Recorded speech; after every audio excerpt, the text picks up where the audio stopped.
Well, I think probably the most important question right now in California is what are we going to do about revenues and solving the budget crisis. There are, of course, lots of other important questions, but we can hardly get to those if we don't solve the question about how we're going to raise and spend money. Well, you ask what's the solution in the next year. I think the solution is going to take a little longer than a year, but I pointed out a couple of things. One is that, of course, everyone knows that California is one of the lower spending states in the nation, that we've been cutting budgets from, an already completely under-resourced system. And many people are looking for the big solution to the Proposition 13 problem that put us where we are today back in 1979, and that will probably have to happen at some point. But in the meantime, we need to figure out how to raise taxes on some things. And I pointed out that Arnold Schwarzenegger came into office and immediately canceled a tax that had been voted by the legislature and approved by the previous governor, vehicle license tax, $5 billion a year, that would have prevented most of the budget cuts that we've had in the last few years.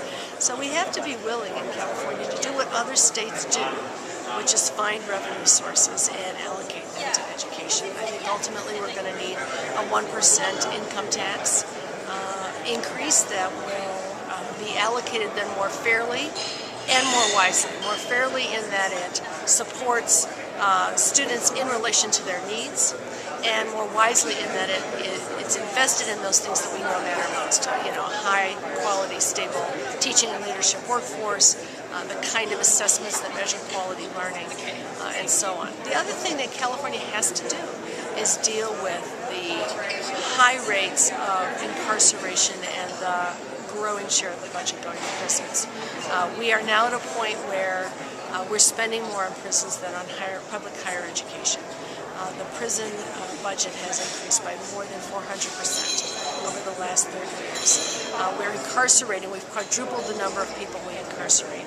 And what happens is that we're spending $46,000 on young men whom we wouldn't spend $8,000 on a few years earlier to ensure that they got a quality education.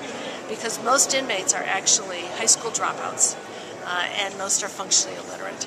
So until we reverse those priorities, until we revamp the education policies, the sentencing policies, and other things that have created this huge sink on the state budget, we're not going to be able to turn around the education system.